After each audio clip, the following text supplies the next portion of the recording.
memories, and then dancing, getting active with it. It's just like a really, really cool time. So that's our wellness moment for today, and we will continue this towards the end of the show. So stay tuned for that. But now it's time for some first candidate news updates, and there's a lot of stuff going on. So last week was the deadline for Woody Flowers and Dean's List submissions, but there's more deadlines coming up. This Thursday is the deadline for all teams to submit their Chairman's Award submission online. So I believe it's at 3 p.m., but you should double check that. Don't just trust me, but I know it's on Thursday. And teams, here's a piece of advice. Lots of teams have learned this the hard way. Don't wait until 2 minutes before the deadline to submit. There's so many things that can go wrong. Your Wi-Fi can drop. Someone can start using a microwave at your house and your Wi-Fi can drop. Try and get it submitted like hours early. Because if there is something going wrong, if you're early, you can call first headquarters and say like, hey, this is going on. This is what's up. And they can try and help you. But if at the last minute, don't leave things to the last minute. That's just like my piece of advice, right, Emiko? Yeah, absolutely. Yeah, get things in early. And Chairman's is one of those things like the team works so hard on it. You all work together on it, but like, want to get things done. The next deadline coming up is the Game Design and Innovation Challenge deadline, which is coming up the following Thursday. So time's running out there. If you haven't really started on the meat of these projects, you really, really need to get into that. And it's time flies on this stuff. So make sure you get in there. But also, if you are interested in doing the skills challenges, the deadline for those is not until April 8th, but you have to opt in by March 4th. So for game design, innovation, and skills challenges, all the opt-ins happen and all the submissions happen at frcathome.org. For chairmans, your submissions happen through the US First webpage, through your dashboard and all that. So 2 different places to submit, a lot of stuff going on. Go online, check the details, and make sure you get this stuff right, because you're all putting in a lot of work. And we're going to hear about some game design innovation challenge stuff later on in the show with teams 1374 and 7712. So that'll be exciting. Also, if you want to submit for any of these awards, you have to be on a team roster. How do you get on a team roster? Well, your mentors have to put the students and mentors on the rosters. So make sure you do that. If you have any questions about that, the team roster expert for senior mentor, Paul Keenan, better known as Swaggy P, can help you out. Send him a message and we'll get it hooked up like that. The other thing I want to remind you about is the Stem-A-Thon. So, Emiko, are you familiar with the Stem-A-Thon? I am, yes. It's going to be super exciting. Right. It's this really, really fun event. And like right now, I think we're all a little struggling, because if this was a normal year, we would be getting ready for the Durham College FRC district event right now. Like setup would be starting in a couple days like that. We'd be going into this like every weekend. There's an event every weekend. You're watching Twitch to watch events, or you're in person at events, and it's so cool. You're meeting people. There's energy. There's excitement.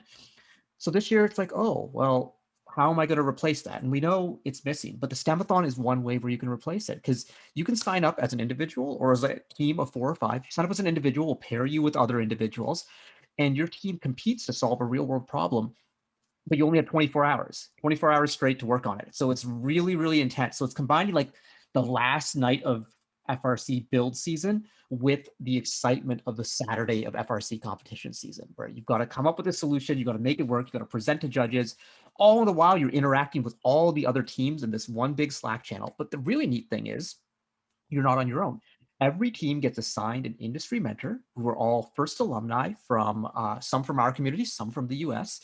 And these are like some of the key volunteers you see as your FTAs, as your MCs. These are the types of people who will be helping you out and be on your team, and so you can learn from their expertise. We have people who have founded startups. We have people who are software developers. We have engineers, all sorts of coolness. So Stem-A-Thon is something you should be signing up for. And I think you're volunteering to help out at Stem-A-Thon, right?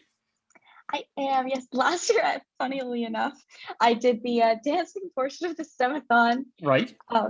But yeah, this year I'm going to have a bit of a larger role, and I'm really excited. It's such a great networking event too. You can meet kids from other first teams, or again, like you said, all those awesome alumni and mentors. And you can get a team together with your own first team or with some of your friends, even people outside of first. It's really exciting. You mentioned the dance program. I only talked about the competition, but like a competition, there's other stuff going on. So a couple nights beforehand, there's going to be a team social where all the teams get together, and we're going to have some of the youth council members are working up a plan right now, but there's going to be like a gaming night basically where you could go like play some Among Us or code words with the mentors and the students. So that'll be fun. There'll be like a team building night with your own team and your mentor, so where you can do activities and stuff. And then Once teams start interviewing, as we get ready for closing ceremonies, there's going to be a scavenger hunt. There may be some other dance games going on. There's going to be like really informative stuff too. We're going to have experts talking about how to deliver a pitch to judges, how to brainstorm and come up with a design process effectively. We've got Celeste Nantel and Lisa Ramraj doing those presentations. Dr. Catlin from First Headquarters, their ED&I expert, will be on a panel discussion with our youth council. So we got all sorts of good stuff going on, but you can be a part. You've got to sign up for the Stem-A-Thon. The spots are going quickly. So go to the First Robotics Canada website, scroll down, click on the tile that says Stem-A-Thon and get yourself signed up, because better do it soon. And dates, I didn't even tell you the dates. March 20th and March 21st is when the actual competition comes on, and some of the pre-events happen earlier that week. So Stem-A-Thon, check it out. It's going to be a good time. So Emiko, we got a little bit of time here before we get into our next segment. What's been like the most exciting part of this year for you? Because you've been doing a lot of cool stuff with the Youth Council and all. So anything that really stands out? Oh my goodness. You want to talk about First Foodie maybe? Because you've been doing some cool stuff there. Yeah, so if you've been checking out the First Canada Instagram, you'll see that every Friday there's a new First Foodie post going out, which sort of links we call them science of consumption posts, and they link I guess, how what we eat affects our everyday lives, and we try to link them to First specifically as well. So that's been a really interesting project because I've learned a lot about what type of choices I should make when I'm eating and making decisions, even when I'm sort of interacting with other people, and the value of meal times in community building. So yeah, look out for those every Friday. They're really exciting. Right, and you can find those all on the First Canada Instagram, correct? Yes. So make sure you hit follow on that Instagram feed, because there's a lot of good stuff that comes across there between Project Green and First Foodie, and then always all your updates about all of our first programs. And when you want to find out when to watch for FLL Challenge events, which we'll be talking about in a second, there's always going to be an update on the First Canada Instagram. You can see Emiko on there right now. She's previewing this episode of First Canada Live. So that's right. All the good stuff happens there. So check us out on social media at First Robotics Canada, and it's going to be, there's good stuff. Hey, Emiko, I think it's almost time to do the FLL Challenge recap. But before we do that, let's take a look at a word from one of our sponsors.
Hey, and we're back, and great sponsor. But now it's time to talk about FLL Challenge. This is going to be good stuff. And to help us do that, let's welcome our first guest. We've got Brennan Bivick, First Canada alum and lead mentor for Team 4476, the Waffles, a First Canada game announcer who was the game announcer this weekend for the First LEGO League Challenge remote qualifying event in Kingston. Right, Brennan? Absolutely. It was a great time. Yeah, it was. And so, Brenda, the first question I want to ask you is, having been a participant in First LEGO League and also a mentor in First LEGO League, can you talk about like how different this season is for the teams?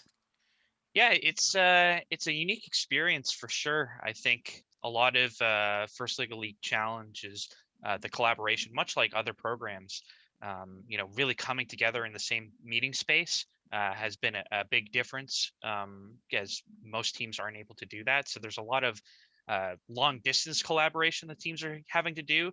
And that's especially difficult with First LEGO League Challenge because of the variety of like robot attachments that they have on their robot, which can really, be a problem, passing that between different team members and making sure that they have it done right. Right, as opposed to passing it across the table, you're passing it across the neighborhood, if I'm Yeah. so it's a little bit intense like that. Emeka, you did first LEGO League when you were a student, didn't you? I did. I love First Lego League so much. I think it's really impressive. I'm kind of inspired by um, how much these teams have had to adapt this year. I think it's really impressive that they've sort of persevered through and are looking at all these new ways to connect on a different level. Yeah, and the resilience of these teams was really what impressed me because we could have gone into that event and I wouldn't have been surprised if the scores were a little bit lower than normal, and it would have been natural because of how difficult this season is and how hard it is to be cross-functional and do all those sorts of things. But wow, we saw match after match of like amazing robot action. And it was really, it was something to behold. So like, congratulations to all these teams who've, come this far and are managing to make things work because, there are plenty of adults in industry right now who are still struggling with remote work and trying to keep teams together. And to see, these young people, First LEGO League Challenge students, ages 8 to 14, who are doing a better job at this. And like, there's something that can be learned from all of this, but also at the same time, it was very evident that they were having fun too. So how this all worked is at the beginning of the week, the teams got together and they had judging interviews like they would have at a normal event. They did them via Zoom with the judges and it was virtual and all sorts of good stuff happened. But also during the week, they were recording themselves of doing robot runs wherever they could meet, whether it be in their home or if they have access to school or somewhere. And those runs would then be submitted, and then the referees would score them remotely. The referees would talk with the teams via Zoom, give them some feedback, give them some advice. And then the judges made some decisions and the matches were scored. And then on Saturday, we held a showcase event where we played one match from every team. And we also took a look at some innovation. We looked at some of their project presentations and we handed out a lot of awards. So it was really, really good. That's what these showcases are. And we're going to be doing them for the next few weeks. But I think to give everyone some flavor, let's take a look at one of the matches. And Brennan, this is a really good one. Team 34-34, the Professionals, which was the last match we saw. And, maybe Brennan, you wanted to tell us a little bit of, you don't have to go commentate it as if it's live, but just tell us what's happening here and all the good stuff that's going on. For sure. So for those of you who, as we get it going, for those of you who don't know, there's a whole bunch of different missions across the field, and the robot basically has to complete different tasks. So, right there, it just dropped 4 cubes into the right position, right, Brennan? Exactly. So yeah, dropping 4 cubes, they had to knock over the bench and remove the back, all in one smooth motion. That's another big thing for First LEGO League, is to make sure that you're maximizing your amount of time and being really efficient. Hey, and for everyone who doesn't know, this is all autonomous. They go autonomous the whole time. There's no such thing as driver control other than pointing and aiming the robot. Yeah, absolutely. Sensor usage is also really high. You saw them following the lines on the field and the markings, making sure that they're being really precise. And they just are completing a whole bunch of different tasks. As you can see, there's a tire that they are bringing back to flip over. So there's placing, flipping, lifting, whole bunch of different actions that the robot has to complete depending on the right there. That's one of the attachments you were talking about. They're allowed to add and remove to their robot during the match, correct? Exactly. Hey, Emeka, when you did FLL, were you like one of the operators out there at the table? Did you get to do that? I was. What we did on my team is we would usually rotate who was doing it. That's always such an exciting role, and it's stressful too because you have to be as fast as possible when your time's running out. By the way, look at that! It picked up the little loop after it did the basketball, got it up there, and like they're doing a lot of missions here, and this was the highest scoring team actually at the event. They scored 435 points with this mission, which is very impressive. Yeah, there's a lot of planning that goes behind the scenes too, just with choosing which missions to combine in specific runs. So maybe you can use an attachment for multiple things, or sometimes the missions are just very close to each other, so you want to do them at the same time. Yeah. And I put that 435 out there, but without any context, you don't really all know what that means. But the world high score, I believe, is only in the 500s. So like this is getting there. And look at that nice drop of cubes into the final area, and they hang in that fall. It's like FRC Endgame. They go up for the hang right there. What a great match! And look at that. So they had extra time left on the clock, and so this team, they had the highest score of the event. They did qualify for provincials. Brennan, do you think that they'll be able to squeeze in maybe 1 or 2 more missions possibly by the time provincials comes around? Absolutely. Teams are constantly evolving, much like FRC teams, and constantly trying to improve their robot, add additional things, make things more efficient all the time. Yeah, it's very exciting to see all of that. And so if that kind of stuff excites you, want to see more of this, like I said, every Saturday, this Saturday, we're going to have 3 tournaments we're broadcasting: 10 o'clock, noon, and 2 p.m. So 10 o'clock, we're going to be looking at the Western event. Noon is going to be North Bay, and 2 p.m. is going to be Windsor. So we're going to go all across the province, a full day of FLL action. And for people who are robot junkies, this is the dream, because normally you could go to like one FLL event in a day. You go to the one, maybe there'd be 2 events happening at the same place, like at provincials. Sometimes they used to happen with the East and West, but you can just sit back on Twitch, watch three of these. It's like watching 3 episodes of WandaVision or something, although a little bit less weird. Oh, there's so much I could say, but I don't want to spoil anything. But it's good stuff. So, but there's a whole other side to First Lego League Challenge as well, right, Emiko? There's the project. Yes. Yeah, and which is where you're trying to find trying to find a real world problem, and as a team you're coming up with a solution, and it's really, really impressive what teams come up with. Very often you'll see companies picking up on FLL team projects and working with them to make those things a reality. Yeah, and like the innovation challenge that a lot of FRC teams are doing right now actually came from First Lego League. It's one of those things that's been upscaled because it was such a successful part of the experience. You talk to FLL students now who are doing FRC, some of them are like, yeah, I missed the project. So, hey, guess what? You got project back, and you can do that in FRC. By the way, due on March 4th, so get those things submitted. But normally, teams present these, they show them off in their community, they show them off to industry experts, but they present to the judges and you don't get to see them. But this year we thought, with the remote events and the judging happening in advance, we could ask teams, hey, do you want to submit one of your presentations, and maybe we could take a look at it? And we played a couple of these during the broadcast, but we're going to show one of them right now. So let's take a look at this great presentation from team 38463, the Technados. We are the Technados, and this is our 3rd season in the FLL. We are a group of 5 grade 6 and 7 students from Hamilton, Ontario, Canada, and we have 2 new team members this season, Kobe and me. We've been running full steam ahead since mid-October, and we're super excited because this year we feel like we've done our best robot game and best project ever. The problem, whether sitting in a car or bus going to school, sitting at a school desk all day, sitting at mealtimes, sitting doing homework, sitting reading a book, sitting watching TV, or sitting playing video games, there's one big problem facing kids today: too much sitting. There are already too many couch potato kids, and many will turn into couch potato adults. But how to motivate kids to want to get moving, especially when their parents are probably not moving either, so not being great role models to follow. How to make activity exciting and fun for kids so that they want to do it again and again. Have kids play an activity game that's directly based on their favorite video game. Hook them with what they're already hooked on, then reel them in. Our solution is Among Us live game. It's a fun, live, role-play murder mystery game, and it has all the elements of a board game, just no board, and has all the action of the number 5 world-famous Among Us online video game by Intersoft, but live, with a get-moving twist. Players do tasks that are activity-based, which gets them up and moving. It's a game for kids and families. Since our game is related to Among Us, a video game that's gone viral, kids will be drawn in to play it. Once kids try it, it's so fun they'll keep playing. They'll be exercising and doing activity without even realizing it. Lack of motivation will not be a problem anymore. In the game, players are either a crewmate or an imposter, but nobody knows who the imposters are. Crewmates have tasks to do to fix their ship and survive, and must complete them all in order to win. Each task is written on a task card. Each player gets 6 of those. Tasks are fun. Some are crazy. Anybody can do them and will get players moving.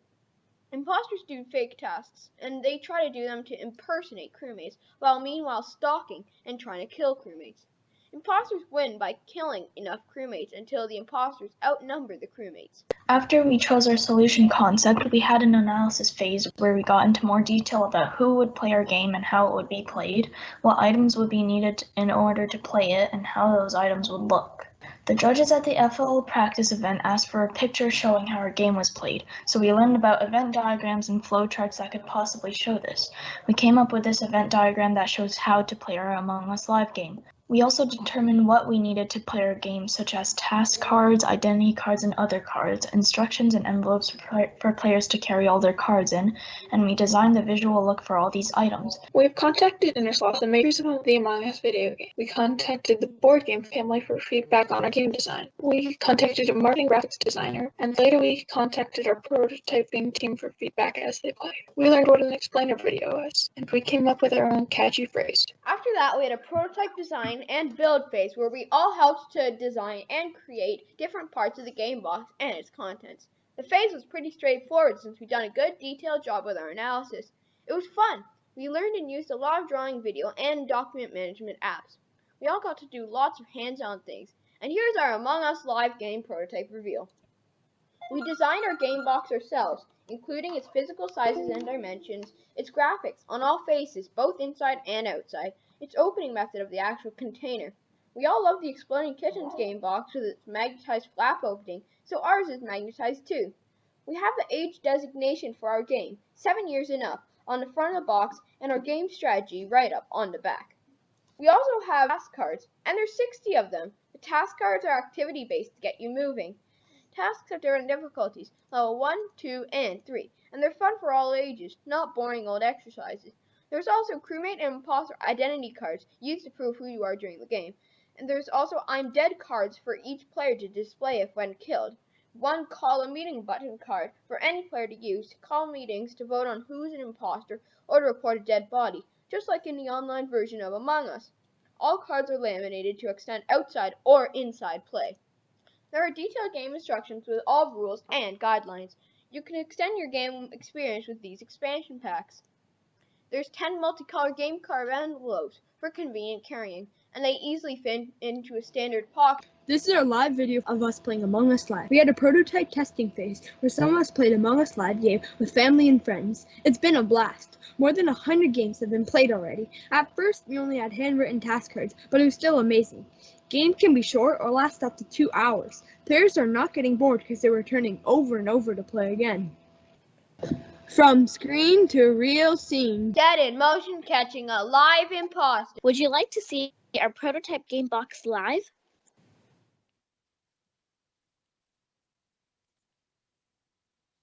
Hey, we're back. And okay, that was like really cool because, you know, I'm not much of a video game person, if you may have guessed, but I have like gotten into like Among Us over the summer and over summer. Everything in a pandemic just blurs together. I got into it at some point, you know, but like a real live version of it, like that sounds kind of interesting, you know, especially like when the weather is good, you could be running around doing some sort of stuff. So like, I don't know, I thought that was cool. What do you all think? I thought it was fantastic. You know, the level of detail that the team was able to put together with all the cards that they made and the box art, like that kind of stuff, like super impresses me. Yeah. I don't know. What do you think? Yeah, it looks like you could pick that up at your nearest FG Bradley's like tomorrow. Right. I want that game. I would buy it. Well, and you know, about the box art too, it's not just the box art, but like the box design, the magnetic closure or whatever. Like these are all things that go into getting a product out to market. And there's so many different things. A lot of the times, I think we just think of a product going to market as, you know, especially us in First, a lot of times just think of the engineering side to it. And then some people might be like, oh yeah, there's probably a business side to like make the money work or whatever. But there's like this huge component, like package design is like a real art form because there's, especially for a retail product that's going to be on store shelves, there's all sorts of strategy that goes into it and really, really neat stuff. So just like, it's cool that at First FLL Challenge students get to learn about these opportunities, things that I didn't learn about until I was in industry. So it's cool stuff. But it was a great event. And now let's take a couple minutes to recognize the winners from the event. So we're going to take a look at who won the awards. And so the Kingston Remote Qualifying event, Youth Coach Award went to Mahir Ambadi. Adult Coach Award went to Helen McIntyre. Innovation Project Award went to Funovate. Robot Design Award to the Lego Builders.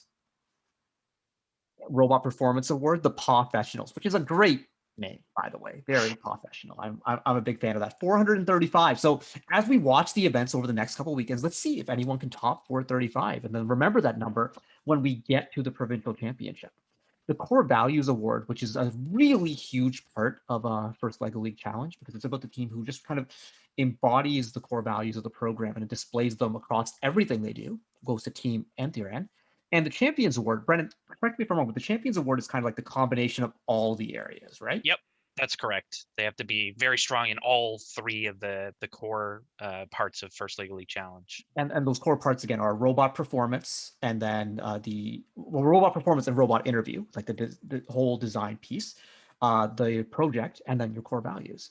And so third place goes to Technados, team 38,463, L Cubed, team 44,462 in second place, and the Professionals 34,34. So congratulations to all the teams on your awards, and good luck to the teams who qualified for the provincial championship. And hey, everyone, like, it was a lot of fun watching this event. So if you want to, if you're interested, you want to check this event out, it's available on the First Canada YouTube channel. Just go take a look at that. And if you want to see more robot action this weekend, 10, noon, and 2, event after event after event, you'll be seeing some really familiar faces, people who've been on First Canada Live before. We're going to have Sydney Lamoureux. She's going to be emceeing one of them. We've got Anthony Calcuri, who's going to be game announcing for one of them. Lots of good stuff. Tune in for the excitement. Normally, Brendan, I'd be like, hey, thanks for volunteering and we'll see you around. But you're coming back, right, for our next segment, the Coup Challenge, right, buddy? Yeah, we're defending champ. Exactly. Let's get started with the Coup Challenge in just a moment.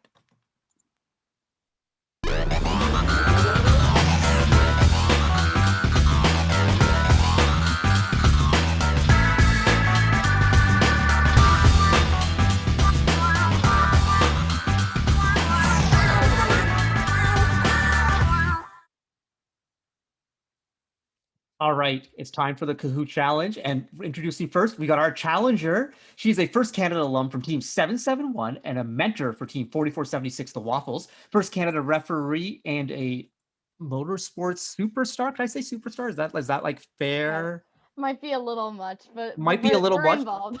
A motorsport enthusiast, a motorsport we'll enthusiast who has won races. Yes. Yes. Okay. That's like, you're a superstar to me. We got Tegan Poles here. Thank you, Tegan, for coming on here. Hi, everyone. Thanks for having me. I'm super excited to take a stab at trivia tonight. Well, when Parth Suthar nominated you, it made a lot of sense because you're one of the few people who has beaten Brennan. You beat Brennan from the audience, and so you clearly know your stuff. And that's right, our champion is back. The champ is here. Bring him out. Brennan Vivek, First Canada alum, and we've introed him like 5 minutes ago, so we're not going through that again. It's Brennan. He's here. He's here. He's got a great picture of the scale in the background there. Brennan, you ready for this? I'm ready. It's going to be a close one, I think. So, I mean, you literally taught me everything I know, so it's all a matter not of everything. how well. Okay, well. Oh wow! Look at this here. The student will become the master, hopefully. It's like Splinter and the Ninja Turtle. Here, let's see what's going on. I would rather be a Ninja Turtle than Splinter. Do any of you know the Ninja Turtles, or am I just making like an old person reference at this point? Vaguely. I know that they were turtles that did ninja-like things. Yeah, you could have just figured that out, probably. Yeah. Emiko, please. Yeah, vaguely. Is Splinter's like the rat. The like dad, right? The sensei. Yeah, they called him sensei. He was like their leader. Yeah. He taught them because they were all caught in some radioactive sludge that gave them mutant powers, and then Splinter trained them as ninjas, and then they fought crime in the streets of New York. If it means I get to be a Ninja Turtle, I guess I'm not complaining. Yeah, and they really like pizza. That was like their thing. They like fought crime and ate pizza, which sounds like a pretty good life to me, is what I'm saying. Aside from the fact that they always had these like robots that they had to fight, and there was a guy who was a brain, but he was like lived in his stomach, which was a little bit weird, just to say. But trust me, it's good stuff. Ninja Turtles. I'm sure you could like find it. It's probably on like Netflix or Disney Plus or something. One of like the 87 streaming services that exist. Now I'll add it to my list. Absolutely. We'll say You've sold it. You've sold it to me. Like cartoons, like the 80s and 90s, like missing out. Okay, it's time for the Coot Challenge. There will be no questions about the Ninja Turtles, but there will be some good stuff here.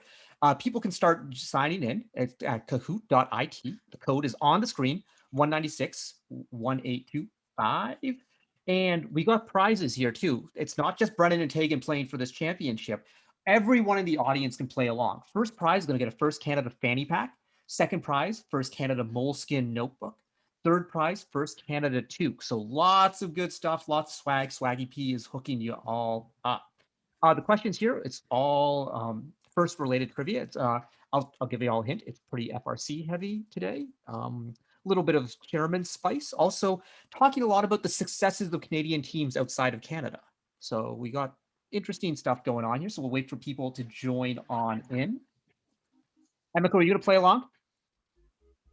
Oh, should I? I did that didn't even occur to Yeah. Do it. You should do Of it. course.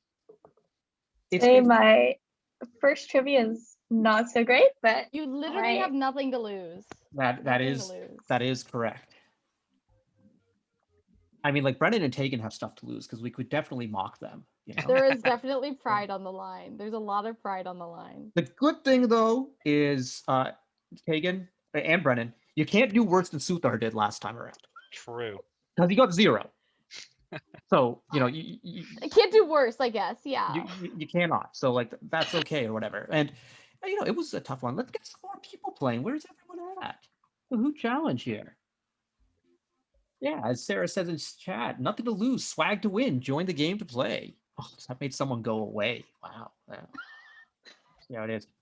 Brennan, what's your screen name? I am Awesome Cheetah. Awesome Cheetah. Tegan. Flying bunny. Flying bunny. I love bunnies. Bunnies are the Me too. best. Me too. Oh I my was really God. happy when I saw it come up as an option. Wow. Team Tegan right now. And Emiko? I am golden bobcat. Golden Bobcat. That's like a pretty descriptive. Like Bobcats are generally golden here. Pretty Okay, well solid others descriptor. can join in as they come along, but I think we're gonna have to get this started. Oh, glowing crabs. Crabs just always late, you know. Crab in a bucket, whatever we say. Okay, let's do this. All right, first Canada Live Kahoot Challenge, round number 7, starting in 3, 2, 1. Kahoot. First question: which of these Canadian teams has won the coveted Indiana Robotics Invitational, otherwise known as IRI? Team 610, Team 1241, 1334, 5406, 4 of the top teams in Canada. So interesting I there. went with my gut, and I think I went wrong. Well, it's okay. We can see where it goes. There's corn depicted there because like that is like one of the highlights of IRI. IRI is like one of the most competitive events there. And Canadian teams have had a lot of success. I think 2056 has won it 7 times now. 1114 has won it 4 times. They've won it together a bunch of times. They've played each other in the finals there. It's very neat to see all the Canadian teams come together for this random event in the middle of Indiana in the summer where it's, 40 degrees outside, but it's a good time. Do all 3 got your answers in there? Yep. Okay, let's take a look. I'll take Wow, 6 people went with 1241, but the correct answer is 1334. Brennan, you get this one right? I did. Hagen? I did. Amiko? No, I That's went with okay. the majority though, so I'm not alone. 1241 is a it's good also guess. a while ago, right? Yeah, they won this in 2013. 2013. It was the alliance of 1114, 2056, and 1334, along with 2337. So 3 Canadian teams and 1 American team. That year was probably 1334's best robot. It could do the 30-point climb. 1114 could do the 30-point climb, and 2056 could pick up the discs. And that alliance was like overpowering. It was like a really cool thing to see, and it was just neat to see all those Canadian teams together. And so Tegan, I thought you would get this one because you were at the event that 1334 won in Calgary, where they just kind of dominated that year.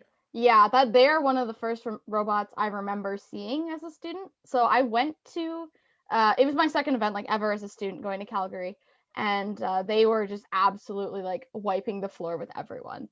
Them, and I think it was Alberta Tech ended up pairing up and winning it, and that was no, I thought they won IRI that year as well, but then the reaction of like, oh, did they actually win? I couldn't remember. Well, what was wild is 1334 was like the second pick. This was, in my opinion, one of the top 15 or 20 robots in the world that year, and they were a second pick at IRI, which speaks to the depth of the IRI, but also 1334 flew. That was their first time attending that event, but as someone who was working 1114 pick list that year, I'm like, we are not missing them. Like they're gonna slip, they're gonna slip, they're gonna slip, and I was like, boom. And to their credit, though, being like second round at IRI, it's non-serpentine, unlike all the other first events. Yeah, so they would have been to their credit, like they were really good. 17 team. Oh, it was amazing. Like the amount of output and scoring they went on there. It was like a really, really fun event. So hey, let's dial it back and let's take a look at the standings right now. Awesome Cheetah, right up there, 974. Brennan, so you got an 11-point lead on Tegan there. Brennan was just a little bit quicker there. So let's see what happens with our next one. Get slower. Make it easier. Which of these Canadian teams has won the coveted Indiana Robotics Invitational, IRI? Oh, it seems like the same question, but the options are different, folks. Team 1310, 3683, 4039, or 4334. It's really interesting because like they serve corn at the event, and it's like fresh corn, like just literally out of the farm or whatever. But like corn is good, but like they dip it in like a bucket of butter. It is very weird. It is like bizarre to me. I'm like, whoa, okay, I guess everyone's answered. And so I guess that's the thing when you only have 2 people playing, like it just kind of goes quick. The answer is 43-34. Brennan, you get that one? I did. Tegan? I did. Wow. Ooh. Emiko? It's okay, Emiko. We signed you up like a couple minutes beforehand, and Tegan and Brennan are 2 experts here. Okay, so question for Tegan and Brennan, because we'll go a little bit deeper here.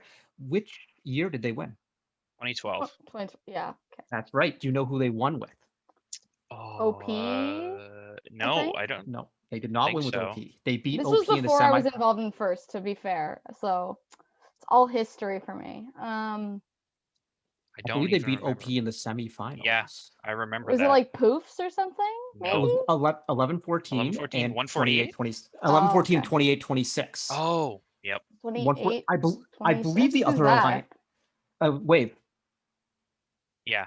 Wave from Wisconsin. Oh, Wave. okay, yeah. Okay, so like setting the scene for this one, at champs that year, 11-14, 20-56, and 43-34 beat 28-26 in the final, in the division finals of Archimedes, in a very, very epic match. That year at IRI, I believe either 2056 seeded number 1 or 341, and I think it was 341. 341. Yeah. 341 picked 2056. 11-14 didn't get picked till 4th, which was like the lowest they've been picked since Yeah, it's 5th 2005. Alliance who wins this year, right? 4th or 5th. 4th Yeah. or 5th. And so, but Wave, it's like, we saw you at champs, we're not passing you up. And then 43-34 was available, which was the perfect triple balance partner for that alliance. And again, there was this one epic match where 43-34 was playing defense on 148 and just shoved them across the field. This like little tiny robot from Alberta just took them across. It was absolutely amazing. But yeah, it was another fun event, but another history, 2 Canadian teams winning that. So that was a good one. Let's take a look at the rankings here. See if Tegan caught up to Brennan, see if the gap expanded. He definitely went quicker than I did, yeah. Oh, but it's close. Oh, So but close. Fast Panda. Who is this Fast Panda out there? We have to keep an eye on. But we got a lot more questions to go here. So a lot of time to come for this to go. Question number 3. At the 2006 Greater Toronto Regional, which American team's robot only arrived on the final day due to a shipping issue? Was it Team 4, Team 22, Team 45, or Team 65? 2006, that was a double event, double regional. We had 2 fields at the Hershey Center. And that year, there were a lot of American teams who came up to that event. And it was a clash of the Titans because you had 45, you had 65, you had 217, the Thunder Chickens who won the championship that year. You had 296 from Quebec who won the championship that year. You had 522 from New York who won the championship that year. That's right, all three American teams won championship, but they also all competed at the Greater Toronto Regional, and none of them won that event because that event was won by 11-14 and 15-03. But there was just a lot of greatness at this event. But one American team, a robot, there was a shipping issue, and the robot didn't show up until Saturday. But when it did show up on Saturday, they made the elims. This team actually, I'll give you a hint with 3 seconds left, made it all the way to the semis. It was Team 4. Only one person got it correct. Was it you, Emiko? No, that would be funny. Okay, Tegan? No.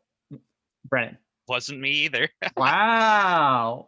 Well, I bet you if Mr. Brenner is playing, he would have gotten that one because he was one of the people that helped get the robot there, working all his magic and making that happen. But it was a really interesting thing.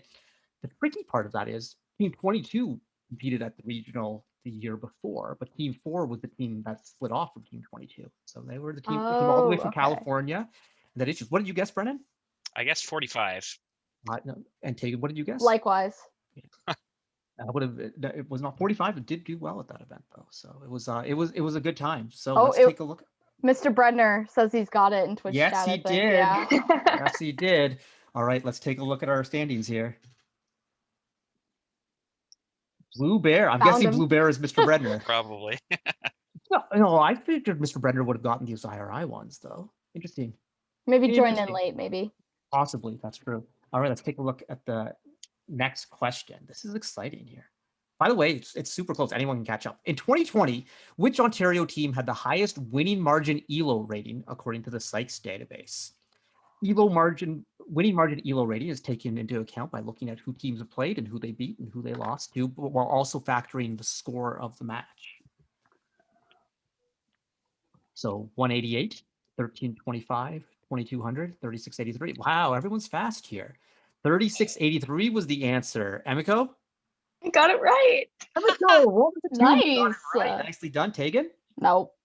What did you guess, Tegan? I guess 188. 188, which was a good guess because they were probably the top. They were the top OPR robot. Brennan. Yeah. I guess 2200. So the interesting thing is that ELO does carry over. They normalize all the teams, but they do carry over some from the previous season. And so 3683 is really strong 2019 season would have helped their ELO, and that's why they would have been higher than 188. Fun facts to learn a little bit more about that. The more you know. The more you know, exactly. Let's take a look at our standings now.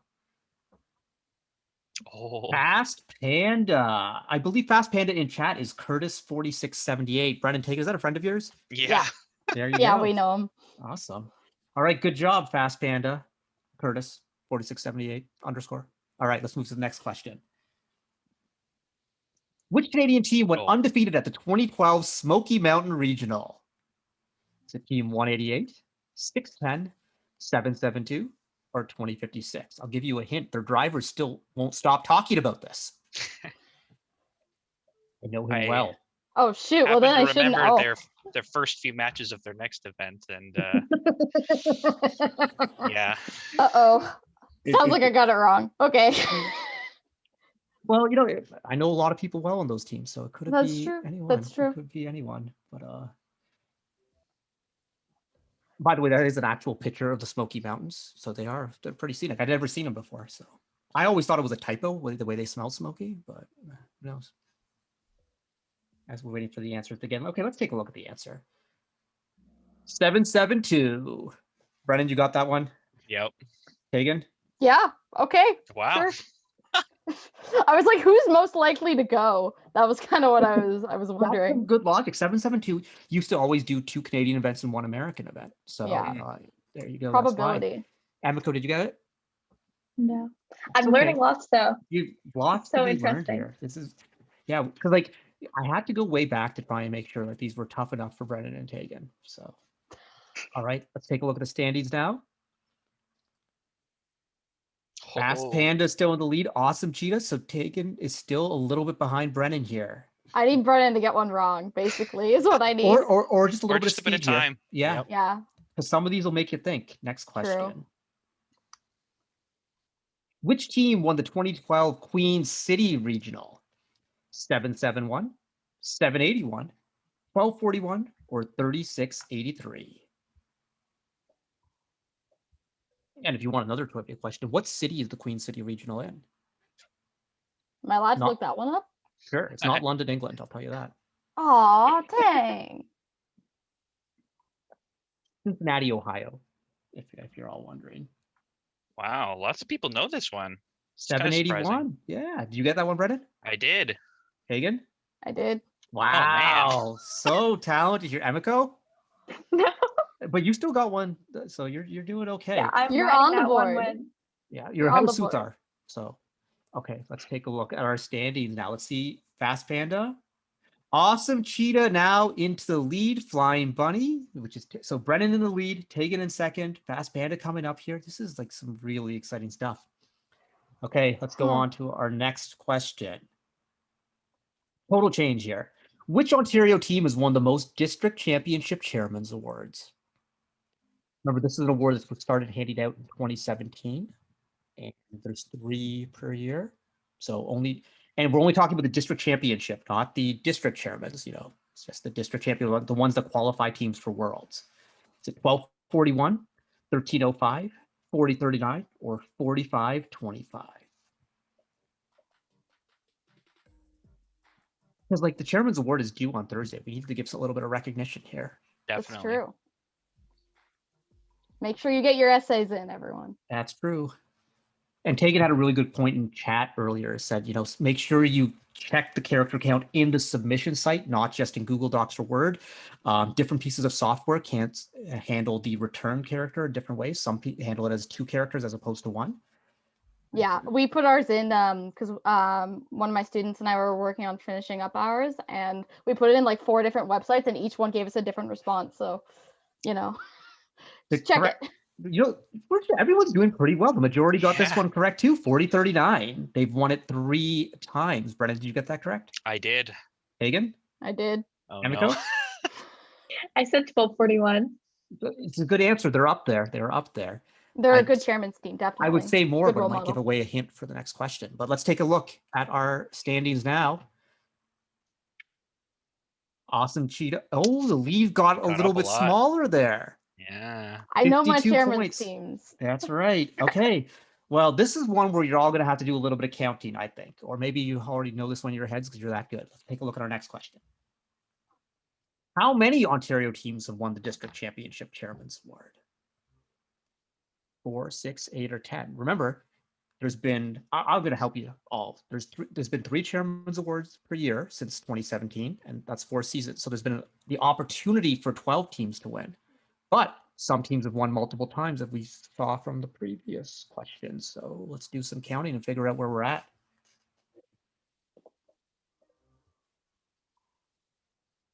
I'm sweating. This is a stressful question. I'm like, Yeah. I don't want to forget anyone either. I know you work Yeah. hard for it. I'll feel bad. Got 25 seconds left there, Kagan. I already guessed. 'cause Okay, I okay, was good, like, good. I knew I needed to be faster than him to catch up. So I Yeah. was like, You might have been faster. I was pretty slow on this one. yeah, but you definitely counted. I started counting and then I'm like, seems right. Yes. The correct answer is 8, which most people got. Brennan, you got that one? I did. Emiko?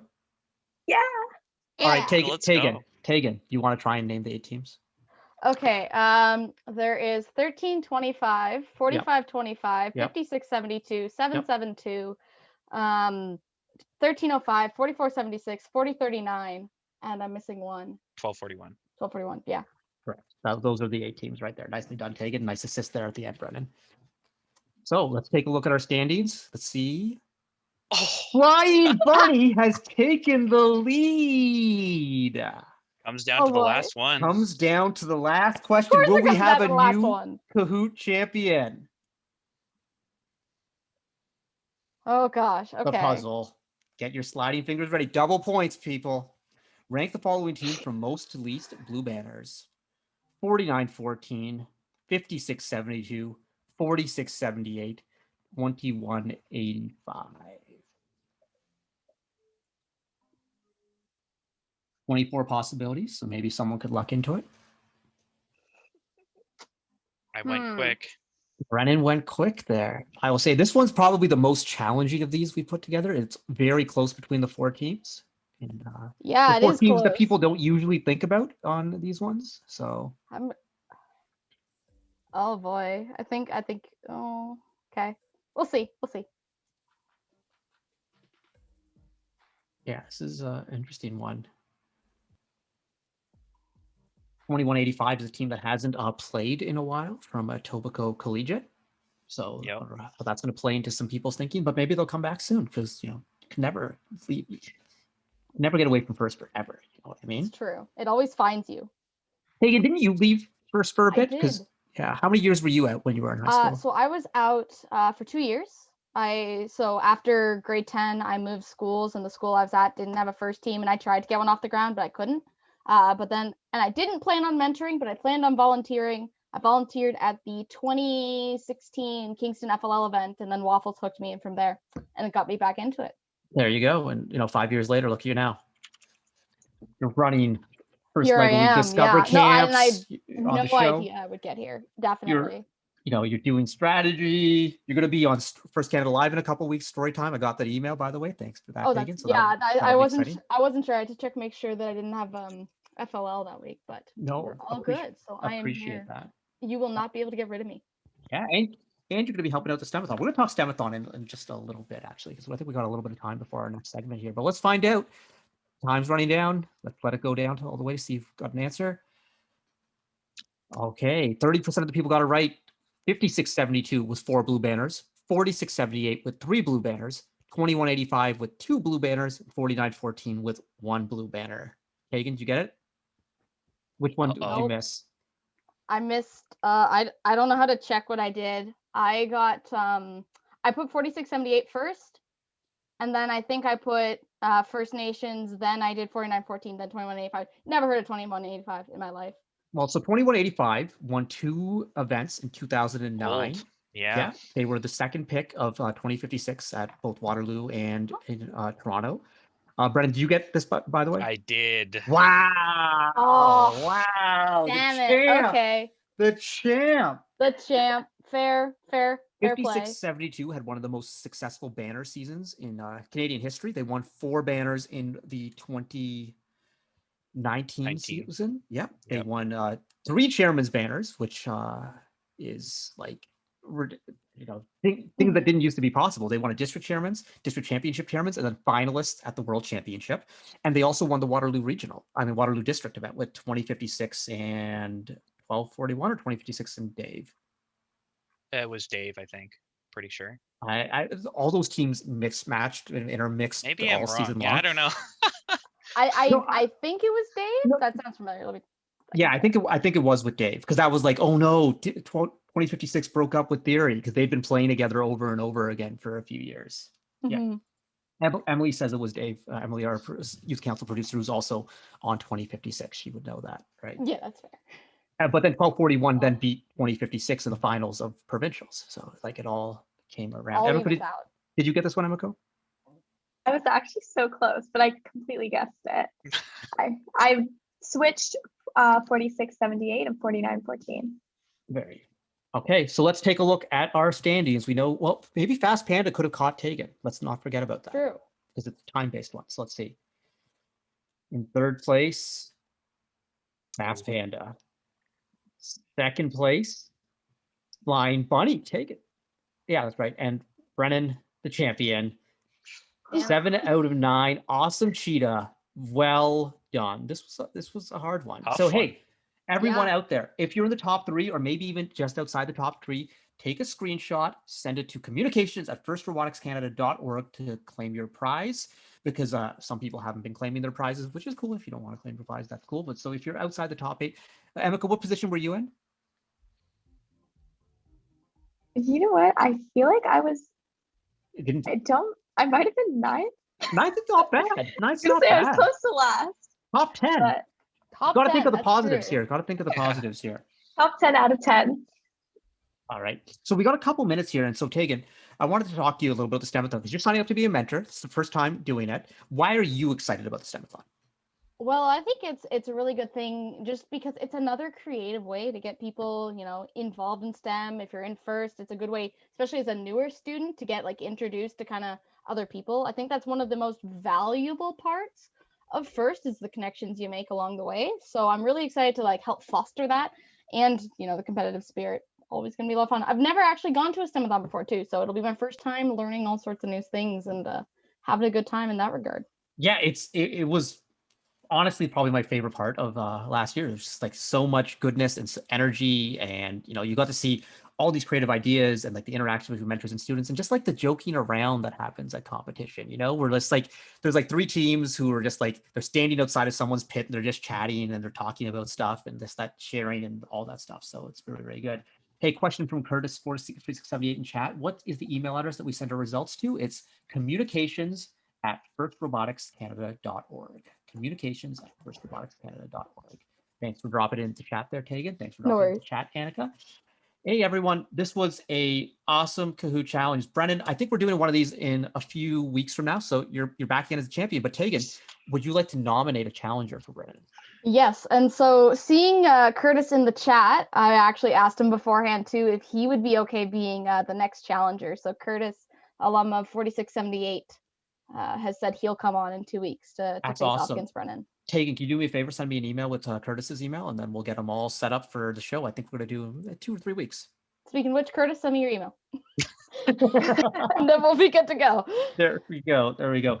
Tegan, Brennan, thank you for not just being on the Kahoot Challenge, but everything you're doing, Brennan, for this weekend. Volunteering, Tegan, all the good stuff you're doing with the waffles, the Stem-A-Thon coming on the show. Thanks so much. This was a lot of fun. Yeah, it was a lot of fun. Thanks for having me. All right, and we are going to be back in just a moment after this word from one of our sponsors.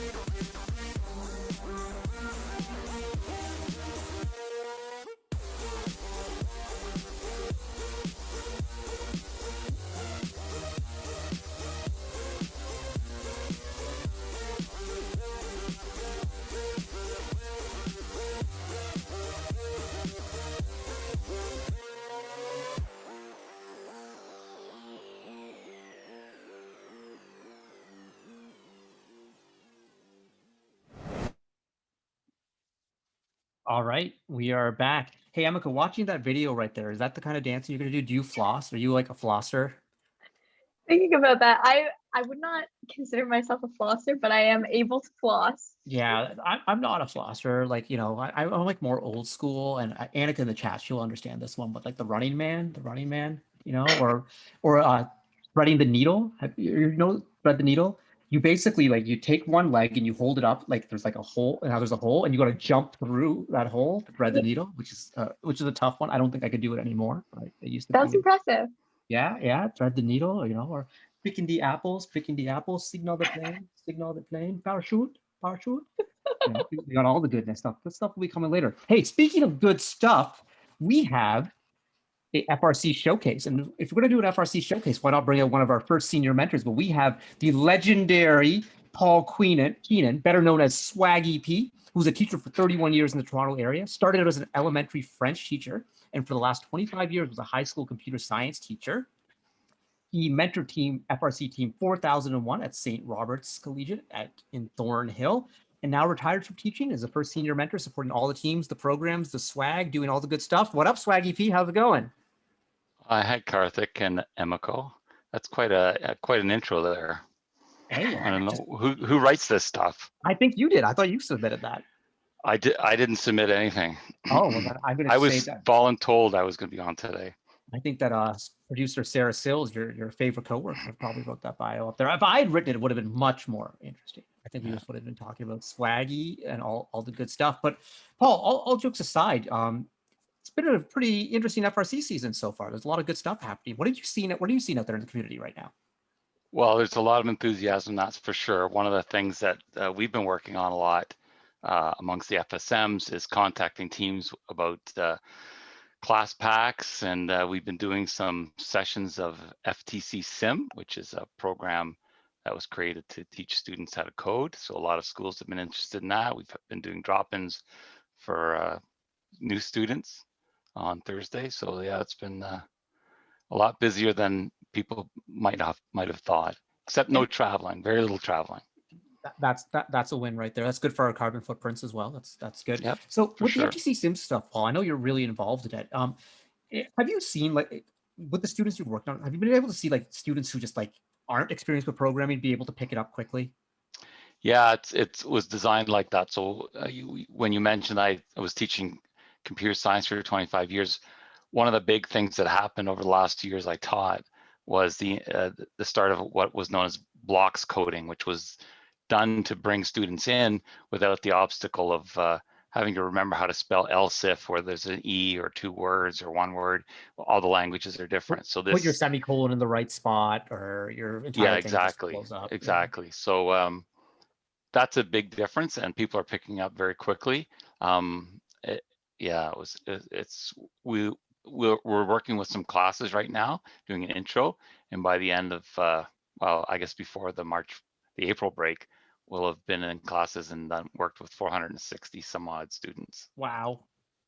Yeah. A lot of coding students right there. So it's like, you know, you were a computer science teacher, you're retired, and you're still teaching computer science. You can't get away from it, right? There's a lot of things like that, yeah. That's awesome. All right, Paul, do you want to stick with us? Away from. Yeah, are you talking about me? No, I'm talking about these things that Mr. Redner made me buy again. Chip clips. Let's hold thought on chip clips. I want to come back to them. But I want to make sure we get to our teams. Paul, you want to stick around while we talk to some of these awesome teams? Sure. All right. First off, we're going to bring out team 7712, ACCN Umoja. We have their mentor, Yusuf, students in Kata and Sydney. What up, everybody? How's it going? Thank you, Karthik. Glad to be here with the students.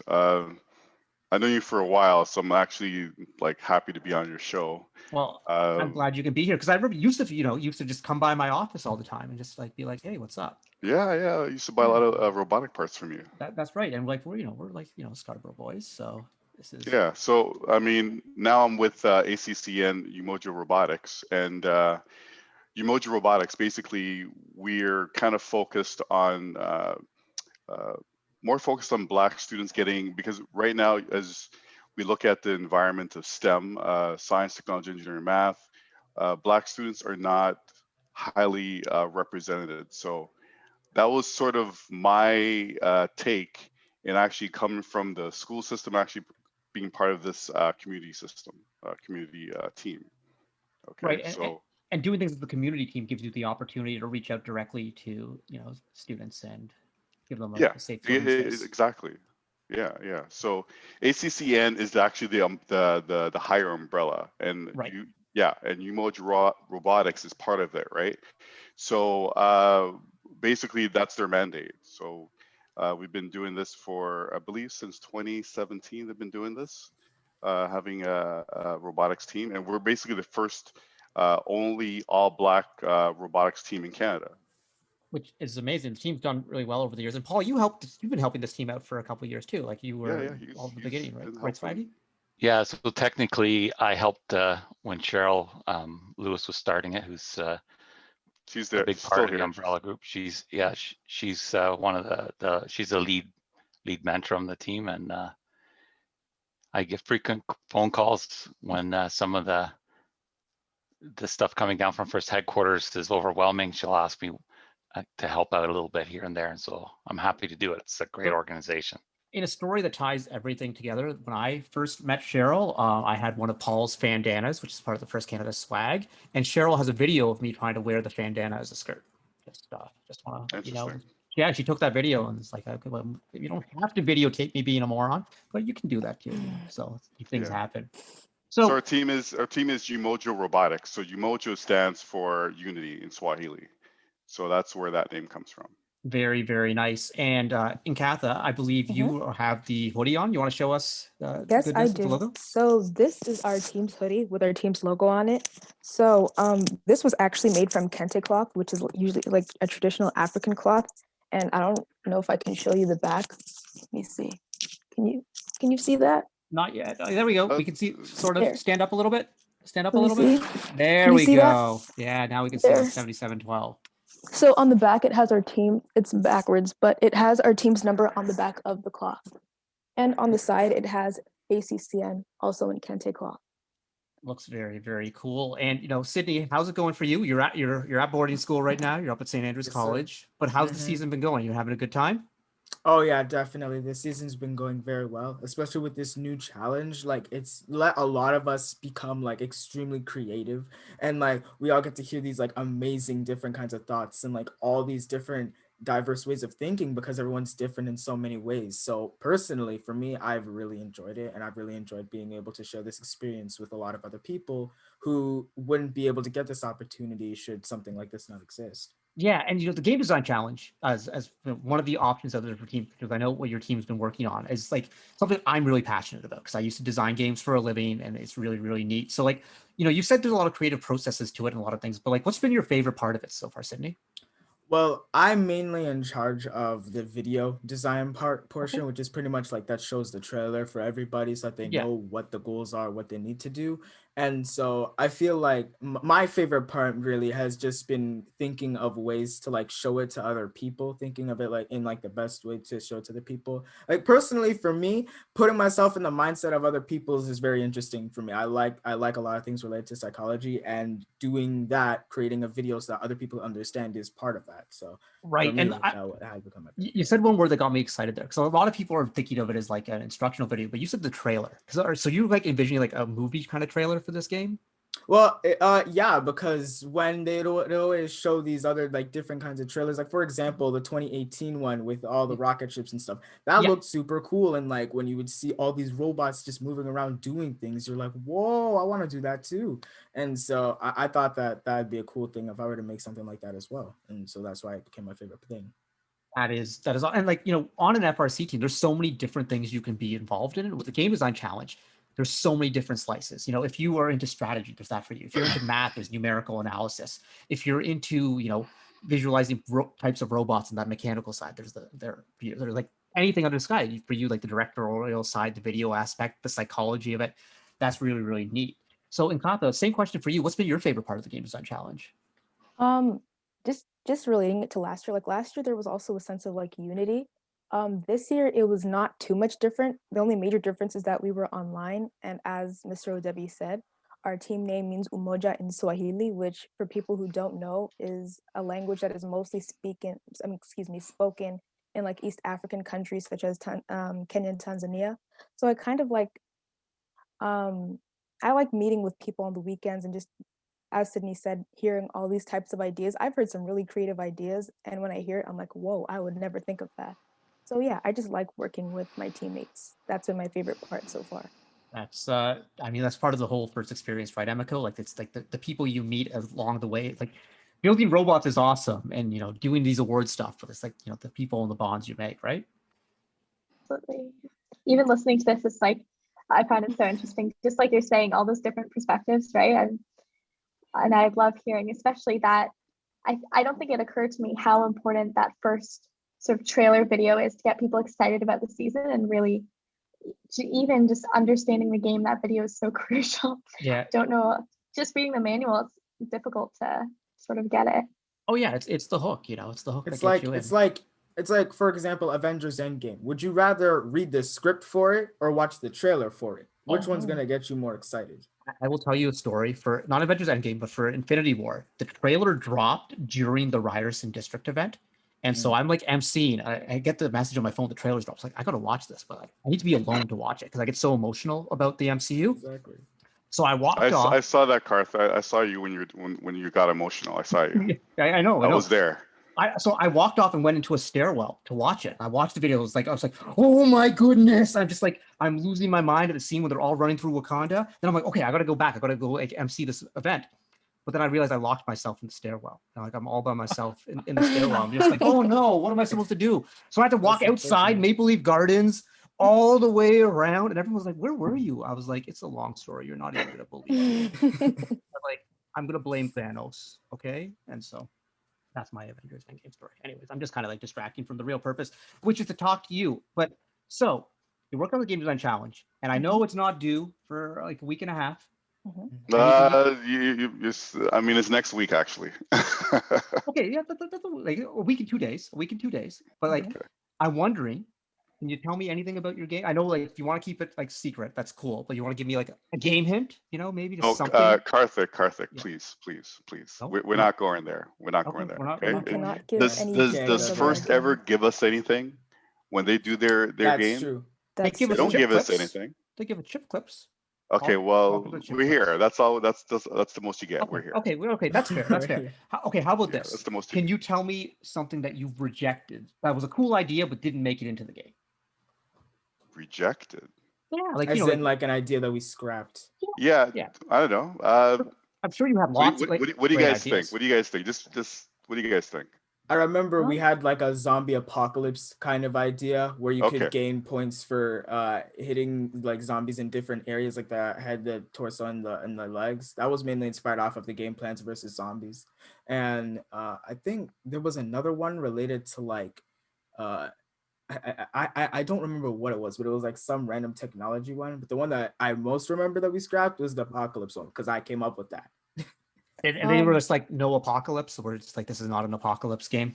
Well, no, it's just there were ideas that were better, and I was like, oh yeah, that's way better. There were actually, I think we had, I believe it was 4 original ideas, including like our idea that we have now that we can't talk about. So there was Sydney's apocalypse idea.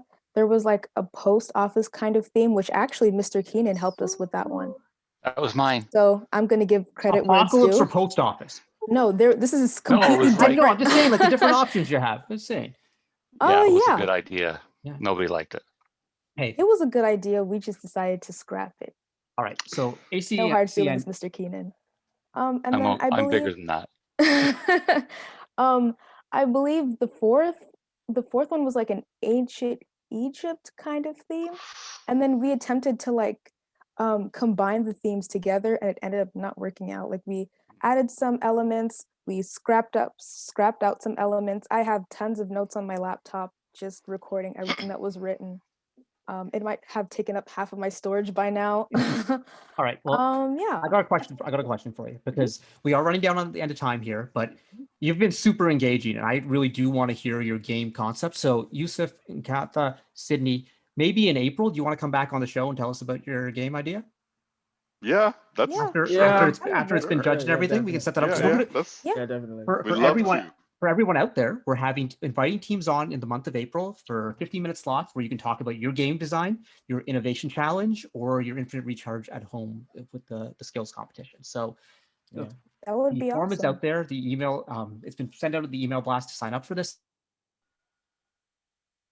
Sarah can put it to chat right now if people have that. So, because I want you all to come back because you are super exciting. I want to hear more of this, and then we can talk a little bit more about Avengers too. If everyone's good. Exactly. Sound good? The main attraction. All right. Yeah, that's perfect. That's perfect. Thank you so much for coming on. Thanks, and good luck with the rest of the process. You've only got a week left, like Yusuf says. So, get stuff done. Get stuff done. Okay. Thank you for having us. All right. We'll see everyone. Thank you, Karthik, for having us. Thank you. Thank you. Yeah. Bye. Bye-bye. So, Paul. Oh, I can't go now too? No, Paul, you're the first senior mentor. You're here to talk with all the teams, but I'm glad you contributed some ideas and all that. So that's pretty cool. Yeah, because I had all these boxes around. That was I had another part of that idea, but I don't want to talk about